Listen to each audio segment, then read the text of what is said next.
मेरे प्रिय विद्यार्थियों, आप सभी का इस हिंदी व्याकरण की अनुपम श्रृंखला के अंतर्गत संधि में आप सभी का हार्दिक अभिनंदन है, वंदन है। अपेक्षा करता हूँ कि आप जहाँ भी हैं, जैसे भी हैं, स्वस्थ और सुरक्षित हैं। आइए हम आपको लेकर चलते हैं, संधि के बारे में जानने का प्रयास करते हैं कि संधि किसे कहते हैं। शब्द रचना।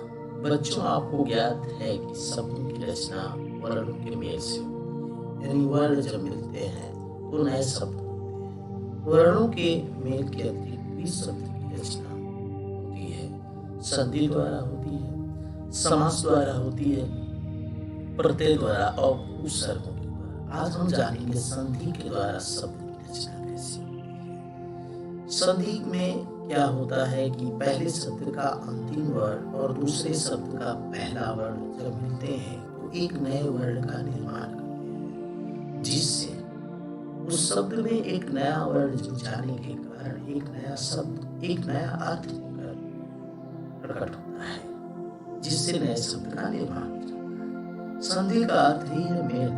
व्याकरण में दो वर्णों के मेल से जो परिवर्तन होता है उसे हम संधि कहते हैं।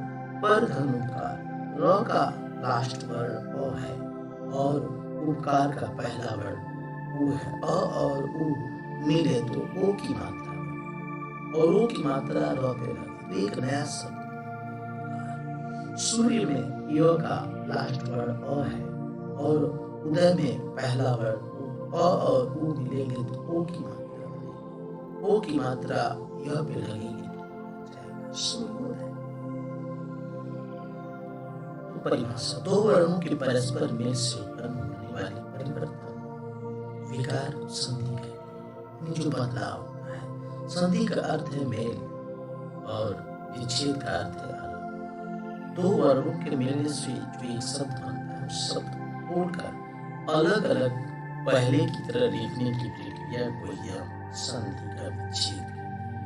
जैसे रमेश, यह रमाधन इससे मिलकर बना, इसको हमने अलग अलग कर दिया। सूर्योदय सूर्यधन से मिला, इसका हमने संधि विच्छेद किया। संधि के तीन भेद होते हैं, स्वर संधि, व्यंजन संधि, विसर्ग संधि। स्वर संधि के अंतर्गत 5 भेद होते हैं। उस स्वर संधि के 5 भेद जाने। स्वर संधि की तो सबसे पहले हम जानते हैं दीर्घ स्वर संधि या दीर्घ स्वर संधि। स्वर संधि में स्वर स्वर ही मिलते हैं।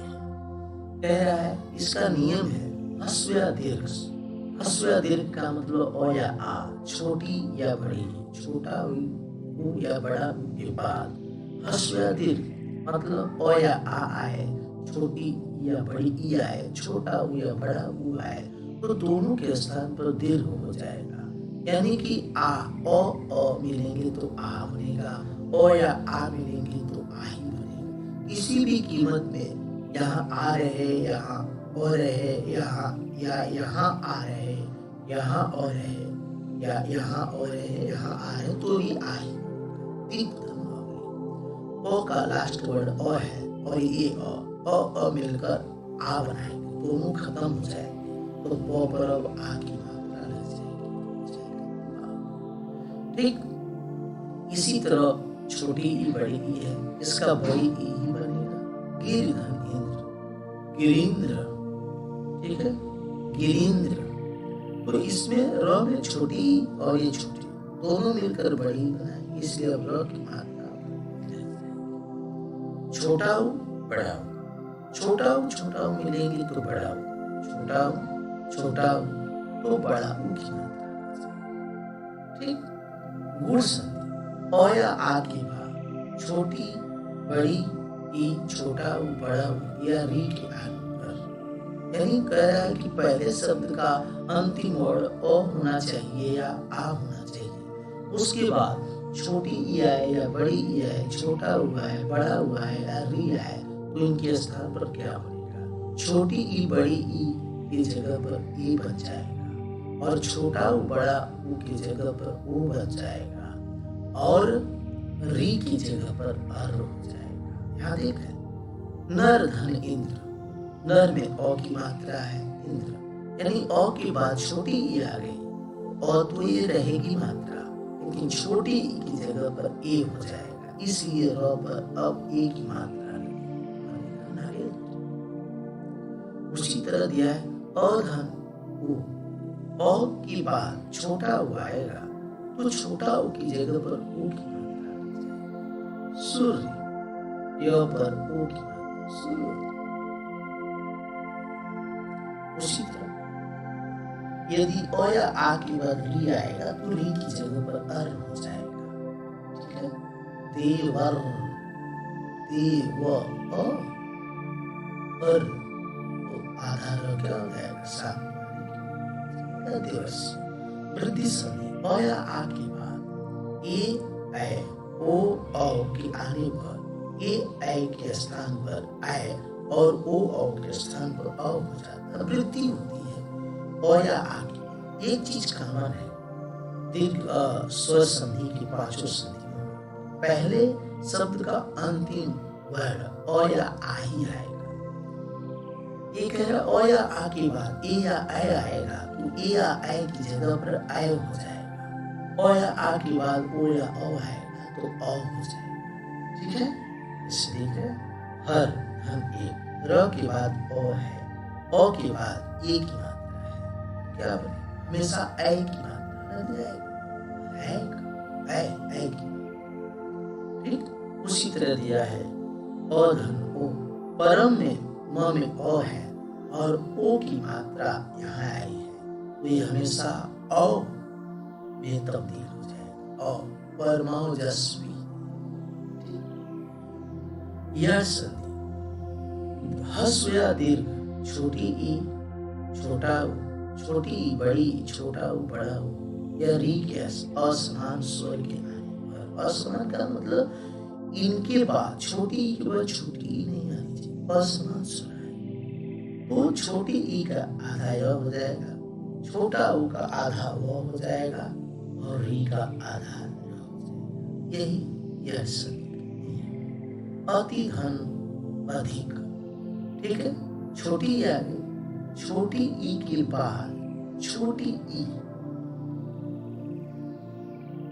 ठीक है, छोटी ई के बाद छोटी, क्या करे असमान स्वर के आने पर ई का योग। अति धन अधिक, अ में छोटी की मात्रा है, इसके बाद क्या अ है। अगर छोटी ई आती तो समान स्वर हो जाता, अ है इसलिए असमान स्वर है, इसलिए छोटी ई की जगह पर क्या हो जाएगा आधा य हो जाएगा और यह मात्रा जब अ से हट जाएगी तो ये आधा तो हो जाएगा। ठीक है, तो क्या हो जाएगा, और ये जो अ की मात्रा है आधा य पे लगेगी तो पूरा य हो जाएगा, इसलिए हो जाएगा अत्यधिक। उसी तरह अन्य भी हो जाएंगे। छोटा हो या बड़ा हो के बाद असमान स्वर आएगा, असमान स्वर है तो क्या हो जाएगा आधा व हो जाएगा, आधा व में अ की मात्रा लगेगी पूरा हो जाएगा और ये आधा स्वर स्वच्छ। इसी तरह आयादी संधि ए ऐ ओ औ के बाद असमान स्वर आने पर ए का ऐ हो जाएगा, ऐ का आई हो जाएगा, ओ का औ हो जाएगा और औ का आ व हो जाएगा। ए के बाद असमान स्वर आया तो न पर ए की मात्रा है और असमान स्वर आया तो क्या हो जाएगा ओ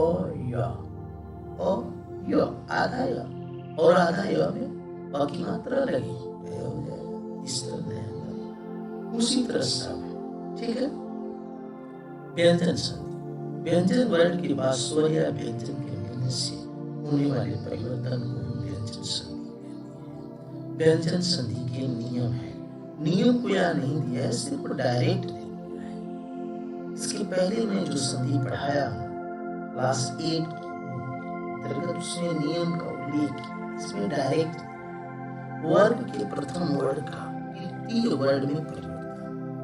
वर्ग के प्रथम वर्ण का एक क है अपने वर्ग के तीसरे वर्ण में बदल जाएगा।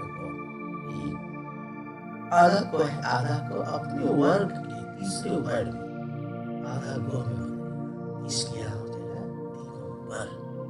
ठीक, आधा ग और ये अ की मात्रा इसमें लग जाएगी और अनुस्वार लग जाएगा। ठीक है, इसी तरह सब हो जाए। वर्ग के प्रथम वर्ण का पंचम वर्ण, ये जो क है अपने वर्ग के पांचवें वर्ण में बदलता है। ठीक है, आधा क आधा अंग में हो जाएगा। ठीक है, ट का ड़, ठीक है, तो का न, इस तरह। अब यह नियम दिया है, तो वर्ण के बाद कोई स्वर आए, कोई भी स्वर आए 11 में से, या ग आए, घ आए, द आए, ध आए, ब आए, भ आए, य र आए, तो आधा तो आधा तो देख, आधा तो के बाद कोई स्वर आ गया, ये आधा तो आधा तो, और आधा दो में आ की मात्रा लग जाएगी, पूरा धा हो जाएगा।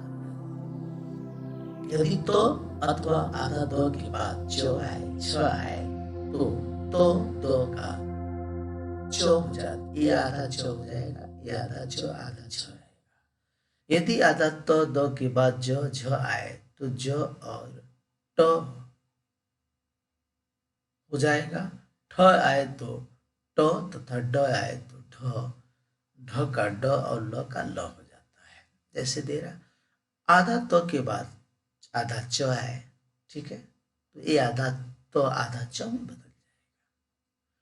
आधा तो के बाद आधा ज आए तो ये आधा तो आधा ज में बदल जाएगा, ये ज अपने स्थान पे रहेगा। आधा तो के बाद आधा ल आए तो आधा तो आधा ल में बदल जाएगा।